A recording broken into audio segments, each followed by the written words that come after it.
हम उनसे भी कहते हैं बाबा तूने जितनी जगह कथा कराई, चाहे कानपुर कराई हो, चाहे काशी कराई हो, चाहे जहां जहां आप कथा करा रहे हो, या आपकी कृपा करुणा है, तो हमने देखा है जहां शंकर भगवान को मानने वाला होता है या शिव भक्ति में डूबने वाला होता है, ये शिवपुराण होती भी वहीं पर हो जहां शंकर के भक्त।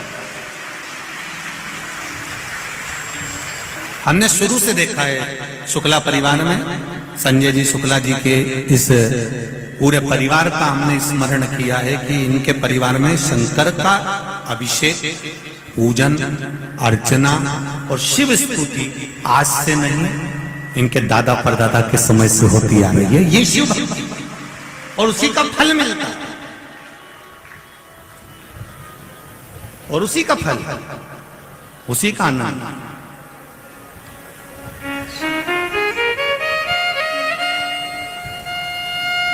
महाराज जयध्वज ने कहा कि ब्राह्मण देवता मैं शंकर जी के मंदिर में झाड़ू लगाता हूं, पोछा लगाता हूं, इसीलिए मेरे को आज राजा का राज्य पाठ मिला हुआ है, राज्य पाठ मिला, मैं छोड़ूंगा नहीं। तो भगवान के मंदिर में सफाई करना क्यों नहीं छोड़ते? शिव मंदिर में झाड़ू लगाना क्यों नहीं छोड़ते? शंकर मंदिर में पोछा लगाना या निर्माल्य उठाकर विसर्जन करना क्यों नहीं छोड़ते? महाराज पूर्व समय में मैं ब्राह्मण था, जिस ब्राह्मण को मैं उस समय पर रेवत ब्राह्मण था, और रेवत ब्राह्मण एक ऐसा ब्राह्मण जो पूजन नहीं करा सकता। मैं रेवत ब्राह्मण था। नरसिंह पुराण की कथा कहती है कि मैं रेवत ब्राह्मण था, और रेवत ब्राह्मण था, मुझे पूजन का अधिकार नहीं था, मैं पूजा नहीं कर सकता था। मैं भगवान की आराधना में कहीं किसी स्थान पर बैठकर जजमान को बिठाकर पूजा नहीं, पर मैंने धन के लालच में, धन के चक्कर में पूजन कराना प्रारंभ कर दिया। मुझे धन मिलने लगा, पैसा मिलने लगा, पर मैं रेवत था माना, पर मेरी बुद्धि भगवान में नहीं रम पाती थी। मैं वेश्यावृत्ति में लगा रहता था, जुए में लगा रहता था, गलत काम करता था, गलत चीज में डूबा रहता था। एक बार मैं किसी जगह पर पूजन करा कर आ रहा था। पूजन करा कर आते आते मैंने एक सुंदर स्त्री को देख लिया। मेरे पास में पूजन का जो झोला था, पूजन की जो पोटली थी, उसमें बहुत सारी सामग्री थी। जरा ध्यान से सुनना कि मंदिर में केवल सफाई करने से क्या मिल जाता है, केवल निर्माल्य विसर्जन।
संत था, तूने संकल्प लिया था कि कभी झूठ नहीं बोले। तूने संकल्प लिया था कि झूठ नहीं बोलेगा, सत्य बोलेगा, सत्य के सिवाय कुछ नहीं बोलेगा। फिर तू एक वन में बैठकर तब कर रहा था, एक कसाई गाय को पकड़कर काटने लेकर जा रहा था। गाय उसके हाथ से छूट गई, भाग गई। गाय भागी तो उसको ढूंढते ढूंढते कसाई तेरे पास में पहुंचा। तूने संकल्प लिया था कि झूठ नहीं बोलेगा। कसाई ने आकर पूछा तुमने गाय देखी है? तूने संकल्प लिया था सत्य बोलने का, तो तूने कह दिया हाँ देखी है। कहाँ गई? सत्य बोलने का संकल्प लिया था तो तूने कह दिया इधर गई। कसाई गया, गाय को पकड़ा, गाय काट दी, बस वो जन्म तेरा निकल गया। अब तेरा आज का जन्म देख ले। ना तो तूने झूठ बोला, ना तूने वध करा, ना तूने हत्या करी। जिस कसाई ने गाय को काटा था वो कसाई राजा का बेटा बना। जिस गाय को काटा था वो गाय बहू बनी। उस बहू ने अर्थात उस गाय ने उस कसाई को, राजा के बेटे को मार दिया।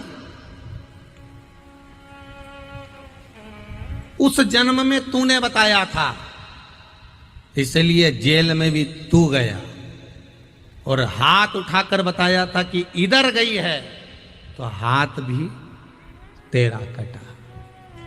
ये कर्म का भोग है, मनुष्य को भोगना पड़ता है, दूसरा नहीं भोगेगा। भोगना मनुष्य को ही पड़ेगा।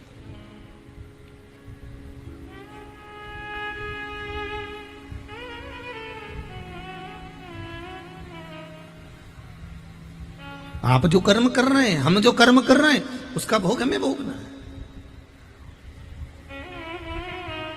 दूसरा कभी नहीं भोग सकता, भोगना हमें कोई पड़ेगा। भगवान ब्रह्मदेव ने भगवान शंकर के शिवलिंग को जानने के लिए झूठ बोल दिया था। भगवान विष्णु से कहा कि आप पाताल में जाइए भगवान शंकर का चरण जानने के लिए, और मैं आकाश में जाता हूं। एक ऊपर की ओर बढ़ते गए, एक नीचे की ओर बढ़ते गए। भगवान विष्णु को भगवान शंकर के चरण नहीं मिले। भगवान ब्रह्मा जाते गए, जाते गए, जाते गए, जाते गए, जाते गए, जाते जाते जब ब्रह्मदेव को लगा कि भगवान का सिर नहीं मिल रहा, शंकर भगवान का शीश नहीं मिल रहा, तो ब्रह्मा जी के मन में ये भाव प्रकट हो गया, सिर क्यों नहीं मिल रहा, कारण क्या है?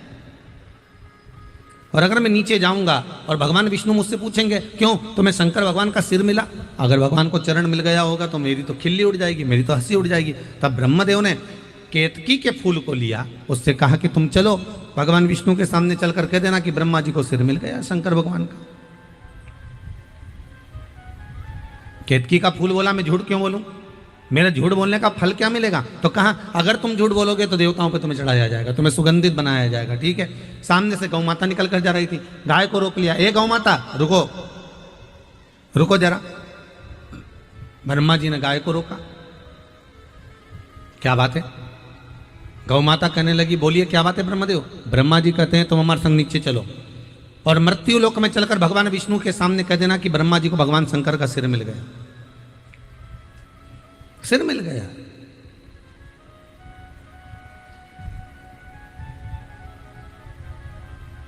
अब चलकर कह देना ये बात। ठीक है, कह देंगे।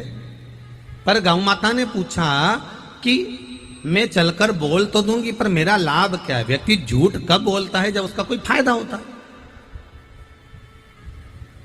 मेरा फायदा है क्या? तो कहा तुम्हारा फायदा एक ही रहेगा कि घर में सबसे पहली रोटी बनेगी ना तो गाय को दी जाएगी। ठीक, बोल दिया झूठ। आ गए भगवान ब्रह्मा गौ और केतकी के फूल को लेकर भगवान विष्णु के पास। भगवान विष्णु ने पूछा क्यों ब्रह्मदेव, भगवान शंकर का सिर मिला कहीं? ब्रह्मा जी ने कहा वो तो बात की बात है, पहले बताओ आपको भगवान के चरण मिले कहीं? अब भगवान विष्णु ने तो एक ही शब्द कहा कि मुझे शंकर भगवान के चरण नहीं मिले। भगवान विष्णु ने जैसे ही बोला चरण नहीं मिले, एक बार मुख से सत्य निकल गया तो भगवान विष्णु का नाम सत्यनारायण पड़ गया। क्या नाम पड़ गया? सत्यनारायण। एक बार मुख से सत्य निकला और सत्यनारायण नाम पड़ गया।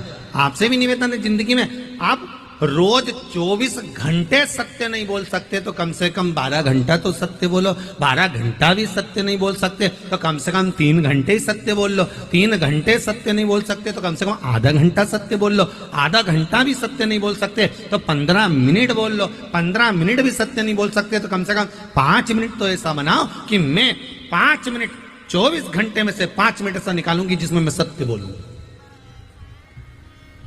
मैं झूठ बोलूंगी नहीं।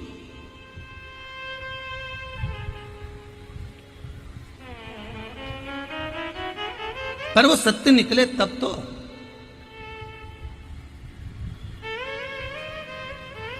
अच्छा, कई लोग सोच रहे हैं इतनी कथा भागवत हो रही है, जगह जगह पे इतनी कथा हो, लोग कितने लोग लाखों लोग गया जी में आते हैं, सब मरे हुए को छोड़े यहाँ पर पिंडदान करें, तर्पण करें। कितने लोग तर जाते होंगे, कितने लोगों का गंगा जी नहाने जाते होंगे, कोई जाए काशी, कोई जाए इलाहाबाद, कोई जाए प्रयागराज, कितने लोग तर जाते होंगे, कितने लोगों को मोक्ष मिल जाता होगा, कितने लोग अपने अपने धाम में पहुंच जाते होंगे। तो एक ईमानदारी से बोलो, कितनी कथा, कितना सत्संग, कितना प्रवचन, कितना शिवपुराण, कितनी भागवत, कितनी रामायण, कितने यज्ञ सब हो रहे हैं, तो कितने लोग सुनते? और इतने लोग सुने, सारे के सारे बैकुंठ चले जाते हैं क्या? जम के तो बोलो, सब चले जाएंगे बैकुंठ?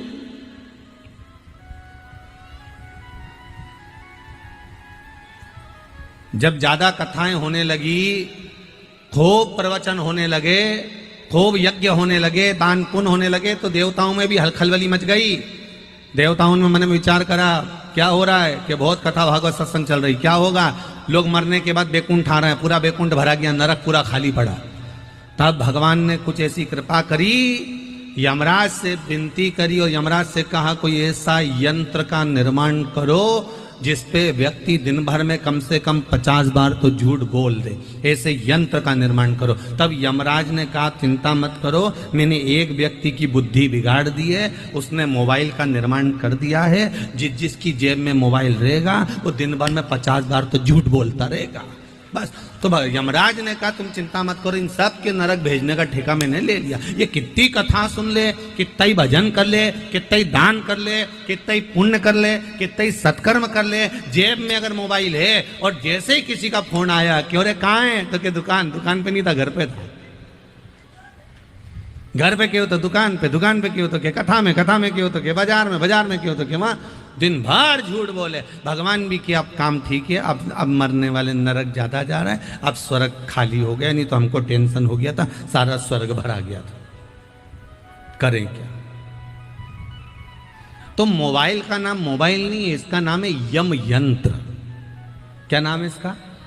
यम यंत्र। ये जितना करीब में रहता है, इसका वाइब्रेशन जैसा जैसा बनता है वैसी वैसी धड़कन चलती है। कम निपट जाओगे और यमराज की कैद पड़ जाओगे। झूठ बोलता बोलता चलेगा।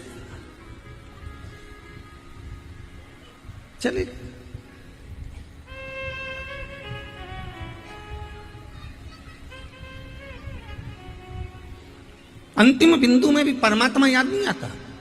अच्छा, कई लोग सोच के बैठे हैं हम मरेंगे तब राम कहेंगे, तो क्या कब राम कहोगी? जब हमारा बुढ़ापा आएगा तब।